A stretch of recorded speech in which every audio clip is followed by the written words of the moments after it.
So I want you all to just sit back and imagine. Imagine a little boy. He's very cute. He's got chubby cheeks and curly hair. He's very lively. He's very lovable. And he's full of life. But this little boy, he's actually a little bit different from everyone else. So as he grows older, he doesn't get invited to birthday parties like everyone else.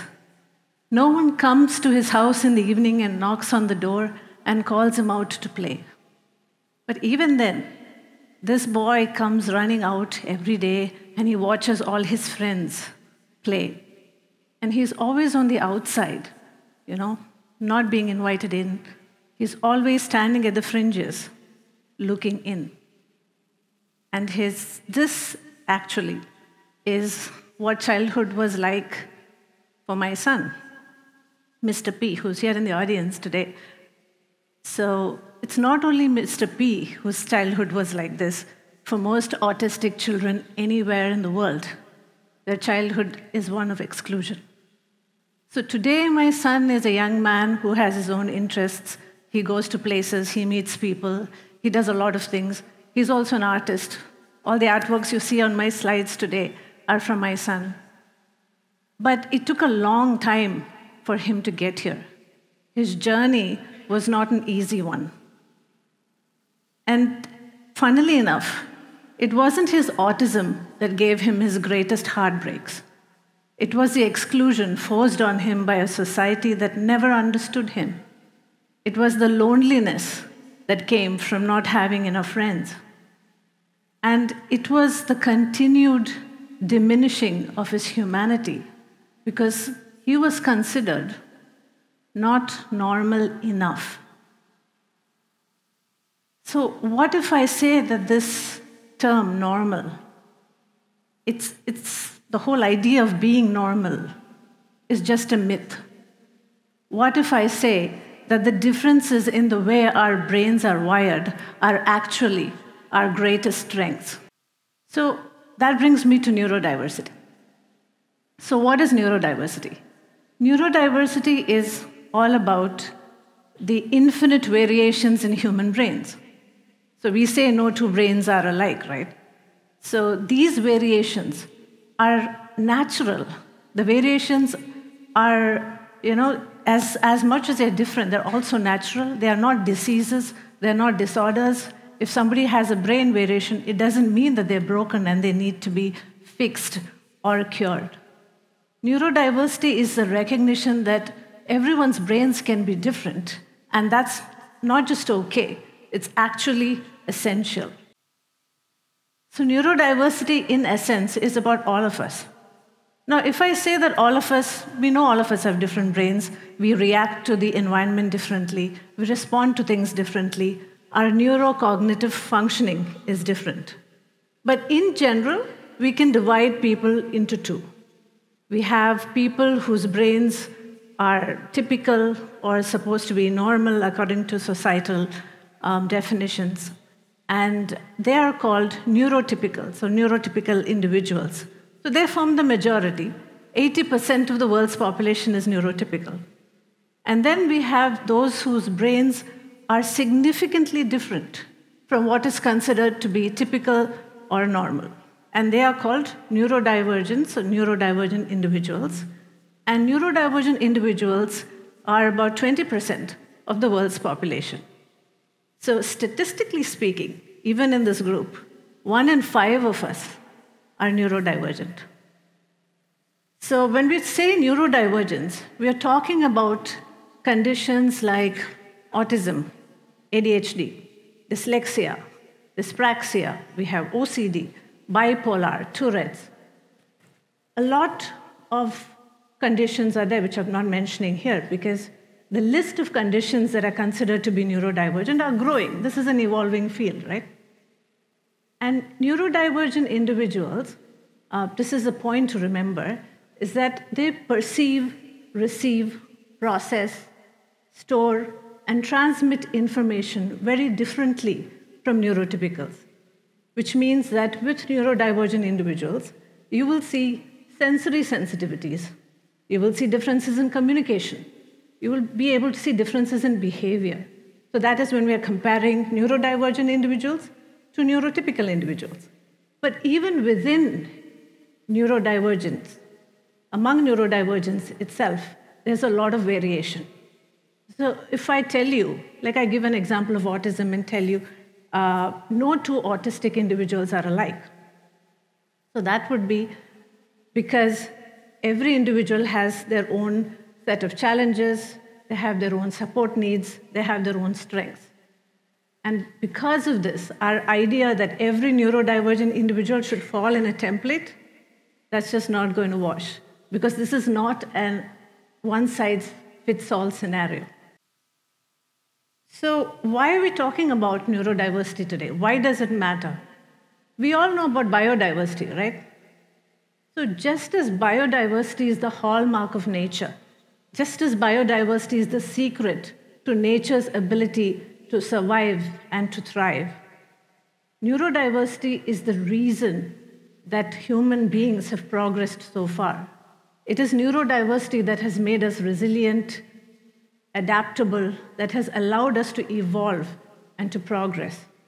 So without neurodiversity, humanity as we know it, humankind as we know it, wouldn't be as successful as it is today. So speaking of successful, I've put together a collage of successful, famous neurodivergent personalities. So I don't know how many of you know that all of these are neurodivergent personalities who've made their mark in the world. So over the ages, foremost thinkers, innovators, and creative people have been neurodivergent. I put together one just of Indian film stars, so I thought that'd be more fun for all of you. So as you can see, all of these creative personalities are also neurodivergent. And speaking of actors, my favorite actor, Fahad Fasil, recently came out and spoke about his ADHD diagnosis. I don't know how many of you all know that. And also Bollywood actress Alia Bhatt recently came out and spoke about her ADHD diagnosis. So the reason I'm saying all this is not because I'm a massive fan of everybody here, but the fact is that our idea, our image of what a neurodivergent individual looks like, acts like, speaks like, has to be shattered, isn't it? Because if you look at it, with the right environment, with the right kind of support, neurodivergent individuals can make massive contributions to human society. So one other point I want to bring about here is that despite the challenges, and we all know the challenges because all we talk about are the challenges of neurodivergent individuals, there are also remarkable strengths, like exceptional problem-solving abilities, amazing attention to detail, and pattern recognition abilities, the ability to connect disparate bits of data and make sense of it in a mind-boggling way. All of these strengths are strengths that are very advantageous for us humans. And yet, as a society, we have been excluding neurodivergent individuals from schools, from workplaces, from communities. So why is that? Well, that's because of all the barriers that we have built. If you look at it, the main barrier to inclusion is the fact that there is a lack of awareness. There is a huge lack of awareness about neurodivergence. And because of this lack of awareness, we have a lot of misconceptions, we have a lot of myths, and even the media isn't helping us in this regard because the media builds negative stereotypes of neurodivergent individuals. I think that's changing slowly, but even then, the image that is left with the public, in the public minds, is a negative one whenever we say neurodivergent, right? So what about environmental barriers? If you look at it, like let's take a workplace, any office space. We have harsh fluorescent lighting. We have noisy open plan offices. And we have like AC set to some ridiculous temperature. For a neurodivergent person, like an autistic person or an ADHD, all of these factors in the environment make it very difficult for them to function because they're sensorially overwhelmed. The flickering lights, fluorescent lights, are actually triggering for neurodivergent people. And the noise makes it really difficult for them to focus. So when you have an environment that is not beneficial for neurodivergent individuals, and yet you expect them to excel, that is totally a barrier. That's unfair. You can't expect results like that, right? So those itself, the lack of the right environment is a barrier. We have social barriers. Of course, we have isolation. We have plenty of stigma. I don't need to talk about that. It's not just for the neurodivergent individuals, it's also for their caretakers and family members. Isolation and stigma are a given. And if we talk about institutional barriers, let's take schools. I don't know how many of you have enjoyed your school life, but schools have a very rigid system, right? From the way the classrooms are laid out, to the way examinations are designed, to the way teachers teach, and you're supposed to learn. There's just one way. It's not a child-centric way. So all these rigid systems are very non-inclusive for neurodivergent individuals. So it's very difficult for a neurodivergent student to enter the school system, to go through it, and to come out successfully. And I think actually the education system should anyway be overhauled for all of us, not just neurodivergent children. So the last and I think most important barrier that we have is the attitudinal barrier. Our outmoded ideas, our mindsets, our biases, our prejudices. If we don't change that, if we don't keep our minds and hearts open, then these barriers will forever remain in society, and we will never have true neuro-inclusion. So what are the consequences of exclusion? What happens when we are not being neuro-inclusive? We lose out on a wealth of talent, innovation, and creativity, right? It's not just that. We also contribute to a society that prioritizes uniformity over uniqueness, where there is no space for individuality because we prioritize conformity over individuality. And this doesn't stifle only the neurodivergent individuals among us. This stifles everyone. It limits our collective potential. It reduces our cognitive wealth as a society. So not being inclusive has massive consequences for humankind.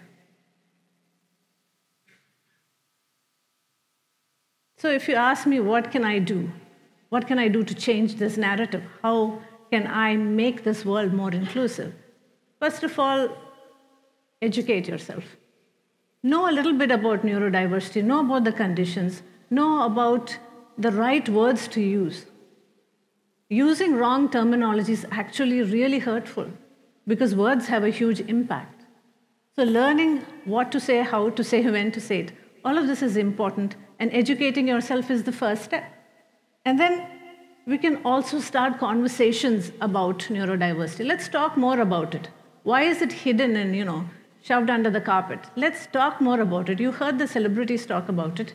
Doesn't that make all of you want to know more about what is ADHD, what is autism, how can we know more about it?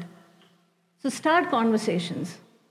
Make it so that everyone can talk about this openly without any embarrassment, without any stigma. And then keep an open mind, like I said. Shift your mindsets from a deficit-based perspective to a strength-based perspective. For instance, I am a good author, but I can't dance to save my life. So if you introduce me as somebody who can't dance at all, that would be using a deficit-based perspective. So I'm a bad dancer, but I'm really good at many other things. But you don't see my strengths, you see only my deficits. How would you like to be described? Using words that only talk about your weaknesses and not your strengths. Nobody likes it, right? So shifting mindsets from deficit to strength-based perspectives make a huge difference. So let's talk about celebrating differences. So if we have a world where everyone, regardless of their brain wiring, is allowed to contribute their unique gifts to society, then the world will be a much better place. Because as you can see, it's the differences that define us. But all of the stuff that we do, when we talk about being neuro-inclusive, when we talk about neurodiversity and all of that, it is meaningless unless we put it to action. So when we celebrate differences, when we have workplaces where creativity is flowing, because we don't just tolerate different thinking, we actually encourage it. And imagine if, in our schools and colleges, we have children who are appreciated and valued for who they are, rather than for who we expect them to be. All of this creates a world that is, full of, a sense of belonging. Everyone in the world would have a sense of belonging. They would feel valued. They would have a chance to shine. So, this is my conclusion. So what I'd like you to do is take up this challenge. I would like to challenge you to rethink what inclusion means to you, to actually work to bringing down the barriers that keep society from being inclusive, to open up your hearts, to recognize similarities and not just focus on differences. And in this light, there is a story that I love to say. I talk about it everywhere. I'm sure you've heard of Ramana Maharshi. He's one of the greatest spiritual teachers in the world. So a disciple comes up to Ramana Maharshi and says, Maharshi ji, you've taught us how to see ourselves, right? You've taught us how to understand ourselves. But what of others? How do we treat others? And Ramana Maharshi just says, there is no other. So for me, this line encapsulates inclusion in all its glory. Because if we believe that we are all one and there truly is no other, then the world would be a different place. Our understanding would be greater than our biases. Our connections would be greater than our prejudice. Our togetherness would be greater than our isolation. Truly, there is no other. Thank you.